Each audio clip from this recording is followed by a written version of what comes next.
Le coup d'envoi est donné par Morgan Escarré, par les Carcassonnais. Première balle bien récupérée. De suite, les Limouxins écartent le jeu. Le but là ici, c'est de faire déplacer un petit peu la défense et de venir dans l'axe des poteaux. Avec surtout une possession de balle dans les 10 mètres, de l'équipe de Carcassonne. Les Limouxins rentrent et Marc Santo sur cette première incursion dans les 10 mètres marque le premier essai. Mais un début de match pour les Limouxins sur les chapeaux de rouge, j'ai envie de dire. On a scoré des plus difficiles. Après, on voit qu'il y a un petit vent. Là, on voit bien le drapeau qui s'agite derrière lui. Donc, peut-être que le vent va le gêner. Hop, poteau rentrant. La balle touche le poteau et c'est les premiers points dans ce match. Le but là, c'est de créer de jeu, de créer des espaces. Oui. Il y avait un petit surnom peut-être sur la gauche. Donc de suite, les Carcassonnais vont jouer. La sautée, elle est bonne à gauche et c'est l'essai de Escamilla, j'ai l'impression. Oui, c'est Alexis Escamilla qui l'a accordé. Il est accordé par l'arbitre. Ce joueur à 4 mains, il est capable avec ses pieds de faire tout, tout faire. Donc le ballon monte et passe légèrement à gauche des poteaux. On dirait que vraiment là c'est la lutte au milieu pour essayer de faire mal physiquement à l'adversaire. Exactement. Donc après ces petits échanges du premier quart d'heure. Beau petit coup de pied dans le derrière le deuxième rideau. On a vu qu'il n'y avait pas de défenseur deuxième rideau. Bon pied, bon oeil, ça a été bien vu et bien donné le coup de pied.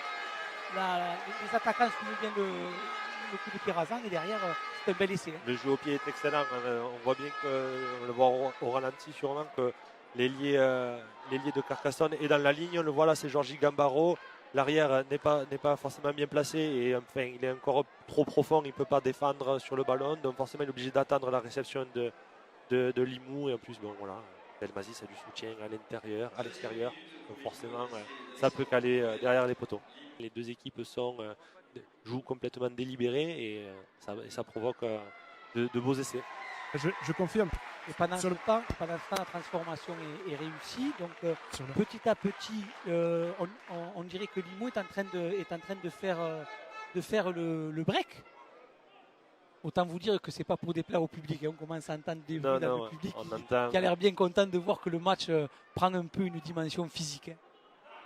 Beau joueur, belle course, bel intervalle, bien pris. Et c'est de nouveau, que dire 15 minutes de match, on a déjà vu 4 essais, 2 équipes qui s'en donnent à cœur joie, un bel après-midi de rugby, on se régale, on n'arrête pas de voir des essais, des beaux essais. Pour là, c'est sublime, il fait croire qu'il va aller à la percussion au dernier moment. Il la sort et derrière, Aubion arrive à pleine vitesse dans l'intervalle. Et voilà, c'est un garçon, on a l'impression qu'il ne va pas vite. Mais voilà, il fait quasiment 1m95 et donc lorsqu'il met un pied devant l'autre, il faut vous dire que ça va très vite. Donc on va voir ce que va proposer Carcassonne quand ils sont venus quand même ici dans cette partie du terrain et ont posé des questions avec des schémas ou des tactiques. Ils ont quand même marqué. Donc on va voir s'ils sont capables de réitérer cette performance. Voilà, on voit le schéma court et de nouveau, incursion Carcassonne dans les fans de Limoux et c'est a priori les joueurs de Limoux protestent pour un en avant sur la dernière passe. Il faudrait voir ça de plus près, mais a priori l'arbitre a accordé l'essai, donc l'essai est validé. Sur la première vue, j'ai eu l'impression que c'était plutôt le jeu de l'arrière Santo qui touchait le ballon. Je ne pense pas qu'il y ait un avant. On va le revoir. Belle inspiration du début. Bastien est positionné derrière, oui, c'est touché par ça. Il n'y a pas d'avant.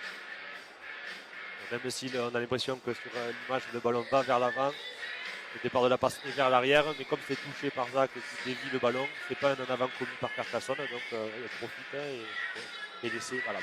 Sur les 3 essais, il y en a eu 2 de traversée de Aubion, donc qui donne donc à Canet le dernier, qui marque pour lui, et il est quand même aussi auteur de la passe décisive à Escamilla sur le premier essai. Donc Aubion pour le moment il fait une excellente partie. On voit l'approche des poteaux. Ah non, ils font le schéma tactique de suite. Il y a un décalage. Très bien joué ce décalage. Belle analyse, Florent. Encore une fois, tu nous illumines par ton savoir. On se régale de voir que 3 passes avant, tu savais que ça allait à l'endroit. Tu avais vu le surnom. Hein. Oui, non, mais voilà. Après, j'ai un peu l'habitude de regarder les attaques du championnat. Et bon, voilà, Carcassonne, quand on se retrouve dans cette situation-là, voilà, d'habitude avec un tenu, dans cette position-là, ils font ces schémas tactiques. Le décalage est là. Après, Georgi Gambaro, autant qu'Escamilla, lorsqu'il y a quand même un peu de place, ne vous inquiétez pas, ça va au fond. Les Carcassonnais continuent à mettre la main sur ce match et à occuper le camp de Limoux. Les revoilà dans les 30 mètres Limouxin. De suite, Serivalou casse le plaquage. Encore lui, j'ai envie de dire, encore lui dans sa zone, on vient le chercher, on vient le trouver. Et encore une fois, il fait la différence. Ou il fait jouer un tenu vite, ou il casse la ligne, il va marquer. Florent, on est pile poil dans ce qu'on parlait. Ils arrivent à trouver cette zone avec ce joueur-là, et ce joueur-là fait mal à la défense de Limoux. Ce garçon a une capacité à casser les lignes lorsqu'il est impliqué dans un schéma que c'est imparable. S'il n'y a personne devant lui, il cassera la ligne. Là, il court entre les deux, il peut casser la ligne, il va marquer. La force de Carcassonne, c'est clairement ce garçon. Le jeu au pied. Un jeu au pied haut. Le défenseur laisse rebondir peut-être une erreur là. L'équipe carcassonnaise récupère cette balle. Morgan Escarri vient s'intercaler, croise avec Gambaro. Gambaro va voir la ligne, Anidier s'arrache et arrive à marquer. Hein. Mais voilà, Carcassonne reprend dans cette deuxième période comme il a fini la première et on voit une petite chose sur lui. Début de mi-temps des Carcassonnais à 100 à l'heure et Morgan Escarri qui fidèle à sa réputation marque ses 2 points. 30-12. La rentrée n'est pas pour trop longtemps du carton et je pense qu'il doit rester autour de 5 minutes. Ils seront capables de... On a bien vu là le travail du milieu et le faux appel, le faux signal donné par, je ne sais pas si c'est Drodro l'a dit ou c'est Roulez-vous. Ces mots sont en train de nous dire. Coup franc dans les 10 mètres de Carcassonne, une équipe de Limoux pas très en place là, mais qui petit à petit essaye de s'organiser. Et un exploit pratiquement, j'ai envie de dire, un exploit individuel permet aux Blanquetiers de marquer et de se rapprocher au score parce que cet essai normalement sera transformé. Au milieu des Carcassonnais alors que rien ne présageait à ce que ça arrive.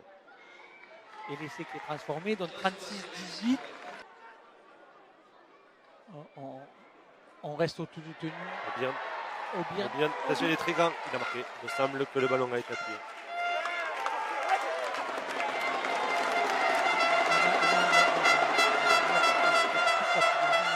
Oui, voilà. Toujours la même histoire. C'est la frustration. Je crois qu'on a vu autant d'écart au score sur des matchs de ce type. Donc, il y a de quoi être satisfait côté Carcassonnais. Oui, il reste 5 secondes. Il va prendre tout son temps pour jouer. Je pense qu'ils vont taper en touche. Comme ça, c'est terminé. Voilà, la corne sonne, retentit. Et M. Vincent sonne la fin du match.